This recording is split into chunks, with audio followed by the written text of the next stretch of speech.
Hey, it's me, Ken Pfalzgraf, member of the Acton Agua Dulce School Board, bringing you my update for my 6th month on the board, May 2017. All right, let's get the housekeeping out of the way right away. I'm Ken Pfalzgraf. I'm not anybody else. I'm not the other school board members. And so what I say is coming out of here and out of the other people. If you want to know what the other board members think, hey, pick up the phone, send them an email, tell them, ask them. If I bring something up here that you want to know what they think, get a hold of them. And always remember, right down here, like, dislike, comment. There's links to my Facebook page. There's links to my email as well.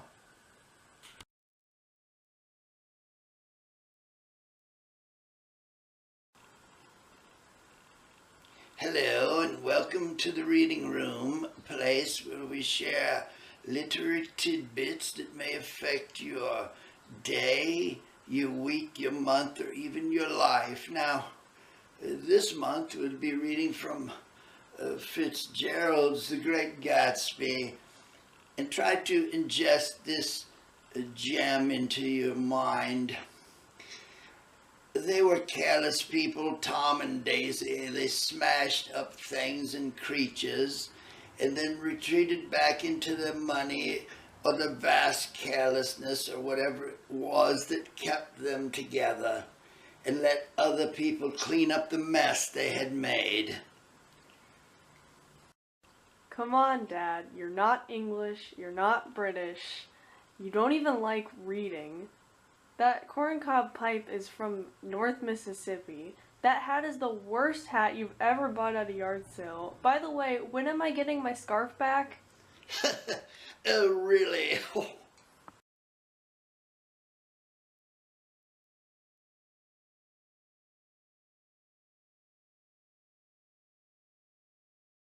I do have a quick update about the Dulce Mustang. In the past couple of months, we've had several community members come up and kind of talk about where's the Mustang. And then at the last PTSR meeting that we were at, it also came up about where is the Mustang. So I just wanted to assure everybody that the idea has always been, as Mr. Justaso mentioned, that once we start construction and we have that upper pad going, that we would put the Mustang back up there. But I think with all the concern and kind of questions about it in the past, that we're kind of looking at this summer to find a new pedestal for our Mustang. So we need to get a new pedestal. And then plant him at the top of the entrance. So as you go up our driveway, it'll be right there, full view. We don't have to wait until phase 3 is done, and we'll get the Mustang back. We plan on doing it over this summer, so he should be back and fully mounted.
I don't know who you are anymore. I don't know what you're doing. I don't know what to think. You're not clear. You seem to go from one extent to the other, one extreme to the other. Look, I've explained this over and over, and nobody listens to me. And the first thing you do is shut them birds up. Anyway, why can't you listen? This is just making me so sad. I wish you'd explain it to me instead of yelling. Okay, let me slow it down and I'll connect the dots for you. Hey, Carly. May 2017 was an interesting month. The agenda seemed to be full of charter school issues, one right after the other. And we saw the gamut of just about everything you could see. In-boundary seat-based petition coming to us for the first time. We saw a request from outside of boundary or out of boundary, not out of body, but out of boundary resource center, a name change from an existing charter, and a waiver request from an existing charter.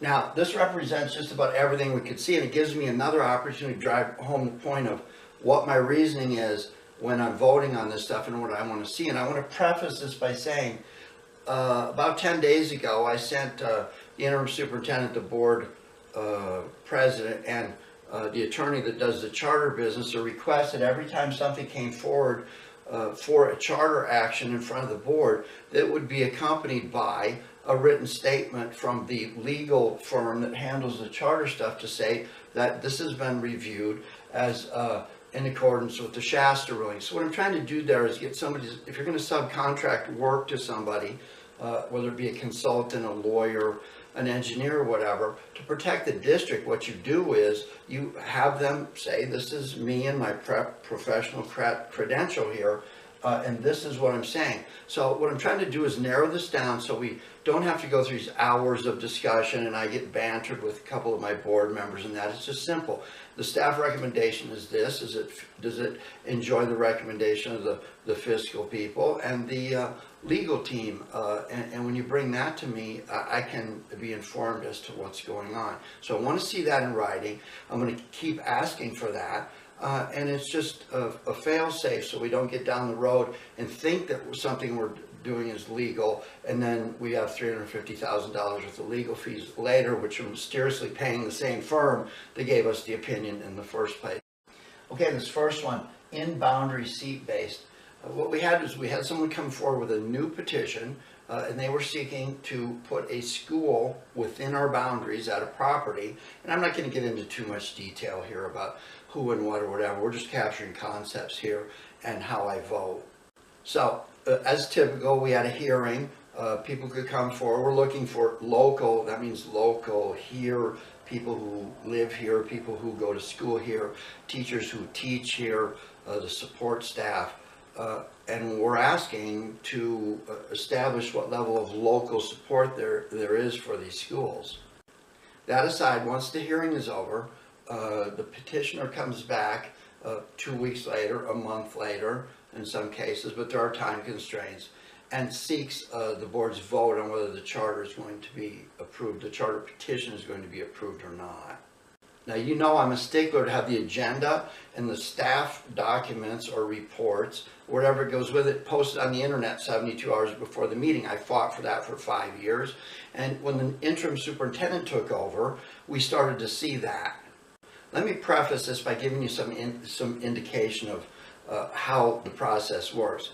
Typically the staff gets together, decides what needs to be on the agenda for the week, discusses it, figures out what reports need to be there. That package is reviewed with the board president, usually on a Thursday night. By Friday, at the end of the day, the staff sends the board members what the packet looks like, the agenda, the minutes, and the associated reports and documents. And the board has all weekend to go through things. Now, when there's 3 charter petitions in the same packet and I'm getting it ahead of time, you know, I guess how's you guys' weekends? I don't know what mine are anymore, but that aside, it comes with the territory.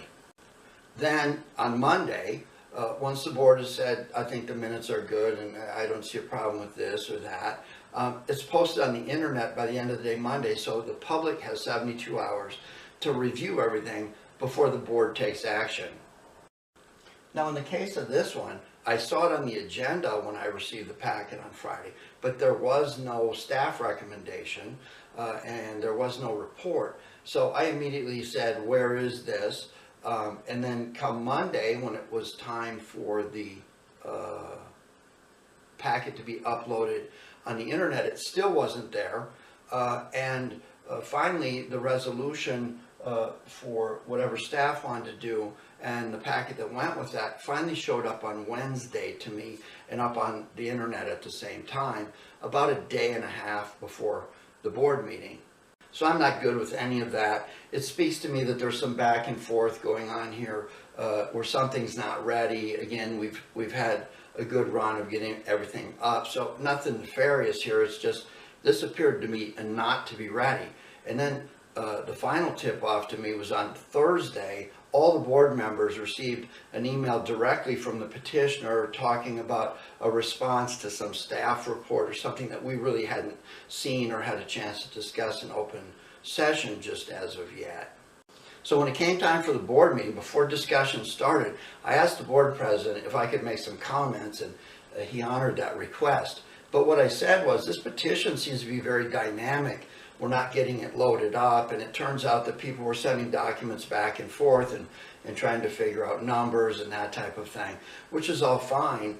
But when that isn't ready and it's pushed up to the last second and I don't get the opportunity to review it, and certainly the public that voted for me doesn't get the opportunity to review it, I have concerns. And so what I suggested was that they just table the item until the next meeting, get the documents settled down to where they're stable and we're not changing them, 2 days apart, and then put the petition up for vote, and everybody by that time would have had ample time to review it, including me and the public, and anyone that wanted to support it or say something against it would have had ample time and no excuses. Now, what happened was I asked for that to happen. I asked for a second. I didn't get it. So that's fine. I'm going to recuse myself if I don't feel that I have the information I need, or the manner in which the business was conducted was appropriate to what I stand for. But that's okay. I'm one board member. The others voted. 3 voted to deny this petition, and 1 voted in favor of the petition. So that was that on this one. But again, there's an indicator here. And that indicator is, if you get the stuff on the agenda, I have time to review it, and you put it up to the public, then I'll vote. If you don't do that, I won't vote. Sorry. This next one, Out of Boundary Resource Center. This one's a no-brainer for me too. Little background here. This charter school is basically online. It has some resource centers where people who go to the school in the virtual world can go to a building and get some help and tutoring and that type of thing, and that's an okay model. The only problem I have is it's out of boundary, and that's not in conjunction with the Shasta ruling. So my question is, did you have the permission of these people to be here? Yes, we did when we set that up. That's great. So the next thing I want to know is, did you go back and revisit that with the district that you're in over there, and did they document in some way that yeah, here it is, we're still good? Now, I'm not even sure that that's still okay. The Shasta ruling says that was never okay, and it's been confirmed. But hey, I'll give you the benefit of the doubt. And again, like I started this topic off with, did the legal team, who got the email I sent, respond and say, yes, we support this, and it seems to be a legal situation? Next, we had a couple of name changes. One of them had a history of 2 or 3 corporate nationwide online virtual companies with some financial troubles, receivership. Anyway, there's a history of name changes here. There's a history of picking up schools over here and changing addresses and changing corporate structure and telling everyone but the board. And what this looked like to me was just a package up, same thing as it always was. Now, I do believe that the people that brought it forward have the best interests of the kids that they're teaching. And you want to remember, the kids that are going to their school choose to go to their school. But again, I'm not going to expose the district and its constituents to something that involves, in one case there was somebody walked away from $90 million worth of operating debt and that type of thing, and now the exact same people are showing up under a different name, and this is 2 and 3 name changes deep. So I was, I actually said in the meeting, it would have been my hope that this would have been brought forward as a new petition or a clean start with a new petition, and everything would have been fine. But I was a no on this one. And the name change, the second case was more of a corporate structure change. What the material revision to the existing petition said is we are going to break away from what's basically a charter management organization. So you've got this big level up here where people are giving services of one type to another to a myriad of schools, and then those schools all feed back to the corporate structure. I think the King of Ideas gave you a little idea about what that could look like when things don't go just right. But that said, I was more interested in that, again, legal had looked at this, and since I'm not in charge of breaking up someone's corporate structure, and I don't know what potential liabilities could come with that. Say, for example, I'm the guy over here with the school that's not doing well, and I've been depending on these other schools to feed into this, and suddenly this name change and this breakout causes my school to do poorly. I don't know all of that in the background, and if we're going to hire a legal team to advise us, again, I'm going to ask for a statement on that. So I advise them when they come back that they should have that information for me, and so we can move this along. And finally, there's a waiver request coming in. What this basically says, the Shasta ruling says you cannot have resource centers or seat-based in someone else's district that's outside of your boundaries. Now there's the, oh, I'm too full, there's all these other things that are going on, and that corral is becoming smaller and smaller. But when there's a waiver request, someone comes forward and says, listen, I have something that fits under this situation. I'm going to need to remedy that situation. I've been advised in the trainings I've gone to and the attorneys I've talked to that a district, in order to preserve its integrity and avoid lawsuits and that type of thing, when someone asks for a waiver, they need to come in and just tell you what remedies they will seek specifically. If they just come in looking for a waiver, it kind of says, hey, I'm looking for a year to figure something out, and I can just kick the can down the road, and hopefully we'll find another loophole by then. And so when I hear that, I'm a no. But when I hear, yeah, we're going to seek the permission of the people the school board or whoever could authorize us legally in that situation, or we may change our configuration, we may use a resource center here. When I see a remedy plan, then it's easy for me to vote yes. Of course, again, I'm looking for the attorney to earn what we're paying them.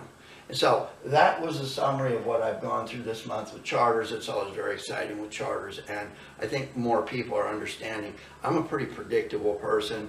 I've thrown this up here before, and I'll continue to throw it up here. I'm not anti-charter, but I am, let's have our business in order, and let's have top-notch relationships that people can understand. And I understand it's a competitive market, but if you're going to be involved in where you got to keep grandma's secret recipe under the table, then you shouldn't be involved in things that are funded with public money. So that's it on charters for May 2017.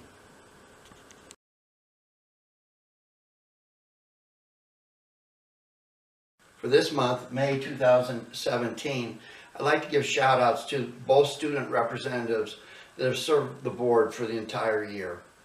Trevor Dean, in addition to being a fine athlete, you sat on the board, you serviced the community by sitting on the board and sharing with us what the students you go to school with, what their interests are. And I appreciate that. I appreciate the late nights you've given and your busy schedule. So on behalf of the community, and I hope your fellow students, thank you, Trevor Dean.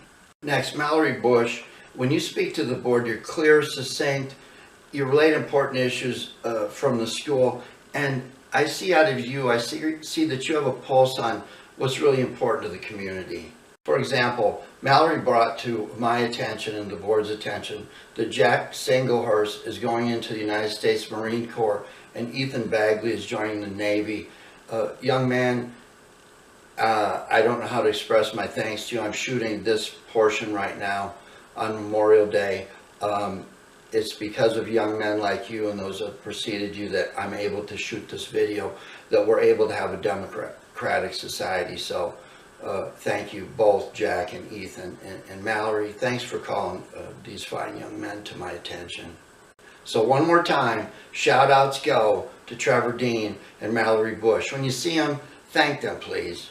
They represent the future of our community.